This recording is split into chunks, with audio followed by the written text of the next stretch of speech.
এটা হচ্ছে মাইক্রো পাওয়ার। ঠিক আছে, এখানে সব রকমের বয়লিং যাবতীয় জিনিস হবে, গরম করা, সেদ্ধ করা, সমস্ত কিছু হবে মাইক্রো পাওয়ারে। তো মাইক্রো পাওয়ার যখনই প্রেস করবেন P100 পাওয়ার দেখাবে, মানে পাওয়ার 100%। প্লাস হয়, এটা 1 মিনিট প্লাস হয়, এটা 10 সেকেন্ড প্লাস হয়। সবারই লাস্টে হচ্ছে স্টার্ট। একবার প্রেস করে স্টার্ট হয়ে যাবে। এবার যদি মিডিলে দেখতে চান, স্টপ আর রিসেটটা একবার প্রেস করুন, পজ হবে, পজ করে আপনি খুলে দেখতে পারেন হয়েছে কিনা। যদি না হয়ে থাকে আবার লাগিয়ে দেন, আবার প্রেস করুন, ওখান থেকে স্টার্ট হয়ে যাবে। আর স্টপ আর রিসেটটা ডবল প্রেস করে প্রোগ্রামটা পুরোপুরি ক্যান্সেল হয়ে যাবে। আচ্ছা, ঠিক আছে। তারপর হচ্ছে গ্রিল। গ্রিল হচ্ছে ফ্রাই করার জন্য, পোড়া শাঁকা এগুলো করার জন্য গ্রিল। গ্রিলের দুটো ভাগ আছে, G1 হাই হিট, G2 হচ্ছে লো হিট। তারপর আবার প্রেস করুন, আবার 1-এ চলে যাবে।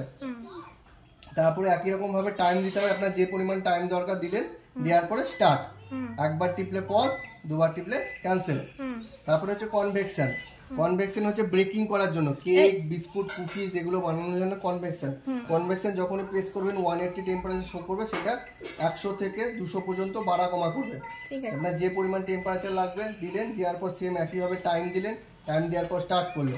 একবার টিপলে পজ হবে, দুবার টিপলে ক্যান্সেল হবে। ঠিক আছে।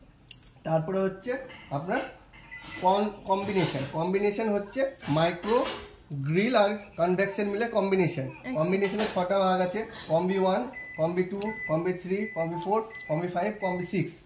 এর মধ্যে যে ভাগটা আপনার দরকার দিলেন, দেওয়ার পর টাইম দিলেন, টাইম দেওয়ার পর স্টার্ট করলেন। একবার টিপলে পজ, দুবার টিপলে ক্যান্সেল। তারপরে হচ্ছে অটো ডিফ্রস্ট। অটো ডিফ্রস্ট হচ্ছে ফ্রিজ থেকে কাঁচা শাকসবজি, মাছ, মাংস এগুলোকে নর্মাল টেম্পারেচার আনতে গেলে অটো ডিফ্রস্ট। অটো ডিফ্রস্টের মধ্যে 5টা ভাগ আছে। 5টা ভাগ আছে, 1 হচ্ছে চিকেন, তারপরে 2 হচ্ছে ওনলি চিকেন, 3 হচ্ছে ফিশ, 4 হচ্ছে মাটন, 5 হচ্ছে ভেজিটেবল। এই 5টা ভাগে 5 রকম দিয়ে আছে, ম্যানুয়াল বইয়ে আছে, আমি দেখিয়ে দিচ্ছি পরে। সেটা আপনার দেওয়ার পর যেটা আপনার দরকার, যদি আপনি ভাবেন 4-এ মাটন আছে, সেই মাটনটা বরফ জমেছে, সেই বরফটাকে গলাতে চান, ওর মধ্যে ঢুকিয়ে দেওয়ার পর আপ অ্যান্ড ডাউন করে ওয়েটটা দেওয়া যাবে। যদি আপনার ধরুন 500 গ্রাম আছে, এবার আপনি স্টার্ট করে দেন, টাইমটা অটোমেটিকলি নেবে, আপনাকে টাইম দিতে হবে না। ঠিক আছে, অটো ডিফ্রস্টের ক্ষেত্রে। তারপরে হচ্ছে এই কটা হচ্ছে অটো কুক মেনু। এর মধ্যে প্রচুর খাবারের রেসিপির নাম দেওয়া আছে। সেই খাবারগুলো আপনি যদি তৈরি করতে চান, তাহলে আপনি সেই খাবারগুলো এরকম করে নাম্বারিং এনে করতে পারেন। ধরুন তন্দুরি মেনুতে কোনো একটা খাবার আছে, 65 নাম্বারে কোনো একটা খাবার আছে, সেটা করতে চান, তাহলে 65 নাম্বারটা এনে স্টার্ট করে দেন, অটোমেটিক টাইমটা নিয়ে নেবে। ঠিক আছে, আর ডবল প্রেস করলে পুরোপুরি ক্যান্সেল হয়ে যাবে। এটা হচ্ছে অটো কুক মেনু। ঠিক আছে, এই হচ্ছে আপনার প্রোগ্রাম। ডেজার্ট বানানোর জন্য হ্যাঁ, এখানে যে ধরনের খাবারগুলো আছে এখানে দেখতে হবে, ম্যানুয়াল বইয়ে সব লেখা আছে। 81 নম্বরে কি খাবার, 82 নম্বরে কি খাবার, সেটা এই দেখে করতে হবে। অটো কুক যেটা আপনার অটো ডিফ্রস্ট, এবং 5টা ভাগে কি কি আছে সব দিয়ে আছে এটাতে। আর এই যে কম্বিনেশন, এই অপশনটা 6টা ভাগ, 6টা ভাগে কি কি দেওয়া আছে সব লেখা আছে এখানে।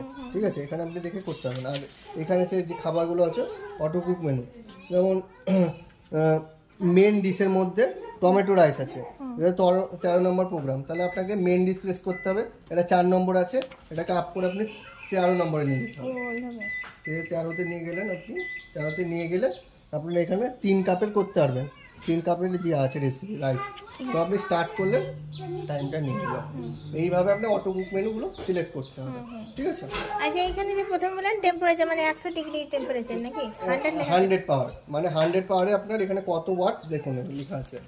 100 পাওয়ারে 900 ওয়াট, 80-তে 715 ওয়াট, 50-এ 440 ওয়াট, আর 30-তে 250 ওয়াট, আর 10-এ হচ্ছে 100 ওয়াট। তাহলে পরিষ্কার করা যেটা সেটা নেই। ঠিক আছে, সেটা ম্যানুয়ালি করতে হবে, যেটা হচ্ছে যে ভ্যাপার ক্লিন বলে। তো আপনাকে নর্মালি ম্যানুয়ালি করতে হবে। এটা প্রেস করবেন, 300 পাওয়ারে দিবেন, মাইক্রো পাওয়ার প্রেস করে একটা বোলের মধ্যে 2 কাপ জল, জলের মধ্যে খাবার সোডা বা লেবুর রস দিয়ে ভরে দিবেন। ভরে দেওয়ার পর 10 মিনিট টাইম দিবেন।